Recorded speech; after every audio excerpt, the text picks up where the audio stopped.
Welcome again to Afterlife, the Eternal Journey, and this Lenten series. In this fourth video, we turn to a topic that has great implications for the season of Lent, the idea of resurrection. As we'll see, in the Old Testament, the first clear reference to the belief in bodily resurrection, maybe, is in the book of Daniel. Before we get to the book of Daniel, however, I want to spend a couple of minutes thinking about the Second Temple period and why it matters for the belief in resurrection, as well as Ezekiel's Valley of Dry Bones, which is an incredibly important text. And then we'll return to Daniel, take a look at that text, and think about when it might have been written and what it might be telling us and why this belief in resurrection offered such an incredible moment of hope in early Judaism, and then later will get picked up and also offers hope in Christianity. So, to begin, the Second Temple period. The Second Temple period lasts from the late 6th century BCE until the destruction of the Second Temple in 70 CE by the Romans. We've already seen in previous videos that throughout much of this period, early Jews lived and early Judaism developed under foreign rule, and this includes under Alexander the Great and then subsequent Hellenistic kingdoms that followed his death. By the time we get to the Second Temple period, new ideas are floating around, including those found in apocalyptic literature, which we saw in our third video in the Book of Enoch, where there are these souls stored in the mountain of the dead that will later be judged at the end times according to how they lived their earthly lives. This shift in thinking about eternal life that is occurring in early Judaism likely, as we've talked about before, reflects Jewish encounters with new Greek thinking about the afterlife. First, many Greek myths, both new ones and old ones, new and old at that time period, featured bodily resurrection of the dead. So in various places, there are these Greek stories about Hercules and Achilles and Castor and others who die, but then are resurrected to physical immortality. This probably influenced some of the ways that early Jews and early Christians thought about the possibility of resurrection.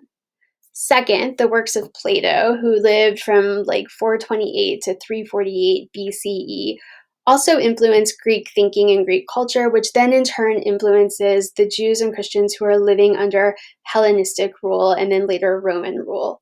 According to Plato, humans had an immortal soul that would exist after death, that could be free from the body. And some scholars think that Jewish and Christian ideas of a soul were probably reflective, those developing ideas were reflective of Plato's thought in larger Greco-Roman culture. Related beliefs and questions about the afterlife involving bodies and souls start to appear in Jewish and later Christian texts in the Second Temple period and after. These are the kinds of questions we talked about at the end of the last video, like, do humans have a soul that is somehow separate from their physical body? What happens to bodies after death? And then at the end times, if there's going to be some kind of post-mortem judgment or reward that includes bodies, because we all know that bodies don't last after death. And then how, in this case, will bodies be part of eternity? Will it be this body that we have now, a different body? Will there be no bodies? What makes humans humans? All of these kinds of big questions are being asked and discussed in various ways during this time period, and then, of course, for centuries and centuries afterwards and continuing to this day. So if we keep moving forward, what we see is the use of certain texts, like the text in Ezekiel 37 about the Valley of the Dry Bones, to imagine resurrection. However, the Valley of the Dry Bones in Ezekiel was actually probably originally written as a metaphor and not to describe actual physical resurrection of the human body. You're probably familiar with this story where Ezekiel encounters this valley of dry bones, human remains, and God asks him to prophesy to the bones, and the bones come back to life, and they are covered with flesh and with skin, and God puts breath into them, and then they know that God is the Lord. Now, the text does seem like it's talking about physical resurrection, but most scholars think rather that it is a story that is meant to be, it's a prophetic story that is meant to be metaphorical. And this is especially the case because what follows in verses 15 through 23, which describes the grafting of two dry sticks together, is also very clearly a metaphor that represents the restoration of Judah along with the lost tribes of Israel and God. So this is a metaphor, the valley of the dry bones, about how no matter how hopeless it might seem, the nation of Judah can be restored to God through God, that all things are possible through God. And so too, if we keep reading down into chapter 37, verses 27 through 28, even the destroyed temple can be restored through God. A similar thing is happening in Isaiah 24 through 27, where 26:19 is sort of key to interpreting those passages, not as physical resurrection, but rather as a metaphor for the relationship between the nation and God. However, both Ezekiel and Isaiah will later be used by both Christians and Jews to interpret and explain actual beliefs about physical resurrection of the body. Patristic writers, early Christian writers, believed that the Valley of Dry Bones was exactly how people would be put back together after the second coming of Christ, when people would be raised again. So these texts have a very long and very important afterlife that are a lot of fun to think about. But like I said, for most scholars, the first clear example of the belief in actual physical resurrection happens in Daniel 12, where we see again that many of those who sleep in the dust of the earth shall awake, some to everlasting life, and some to shame and everlasting contempt. Those who are wise shall shine like the brightness of the sky, and those who lead many to righteousness like the stars forever and ever. Now, if you look at this verse closely, it actually leaves more questions than it answers, because only many of those who sleep in the dust of the earth shall awake. So what happens to those who are not part of the many? Some to everlasting life, some to shame and everlasting contempt. That's our sort of two ways or two paths tradition showing up again. And then there are those who will shine like the brightness of the sky. This seems to sort of suggest that they might become like stars, and those who lead many to righteousness. So those are like stars forever and ever too. Again, there's not a lot of detail here, but there does seem to be a belief in resurrection, physical resurrection, for at least some, but not all, just many. All right. What else can we say about this? The book of Daniel is written during the rule of a emperor, a Hellenistic emperor, who rules in the wake of Alexander the Great's death. His name is Antiochus IV Epiphanes. You can see a picture of him there on a coin from his rule. And the thing that folks say about this ruler, I like to call him AE4, just to sort of shorten his name a little bit, is that he came to power in the wake of the chaos that followed the death of Alexander the Great. And his sort of biblical claim to fame is that he desecrated the Jerusalem temple. We read about this in Daniel and also in the books of Maccabees. And so his rule becomes really closely connected to a question that faced a lot of Jewish communities at this time, which is, how do we interact with Hellenism? Do we adopt Greek culture and thought? Do we not? What is that relationship? Some Jews during this period adopted Greek culture and thought. They thought that this was okay, this is what they should do. Others were sort of adamantly opposed to this. And it's under this time period that AE4 comes to power. And it is under AE4's rule that books like Daniel and the books of Maccabees are written or written about. Okay, so really quickly, the book of Maccabees. In 2nd Maccabees, we learn that the author believes that AE4 came to power over the land of Israel because God was punishing those who had adopted Hellenistic practices and stopped worshiping God.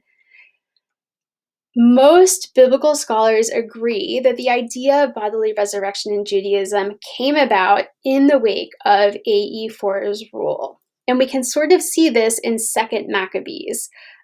where we find continued growth of ideas about bodily resurrection. There is a particularly gruesome story in this book that recounts how AE4 arrested a mother and her 7 sons and then tortured them and tried to convince them to eat pork, which was a food that was forbidden in Jewish law.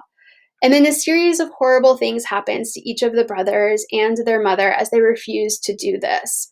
But one of the things that does happen as they're refusing to do this is each of the brothers, some of the brothers, in different ways, sort of reiterate that they know that they are going to be resurrected bodily. They will be bodily resurrected for staying faithful to God.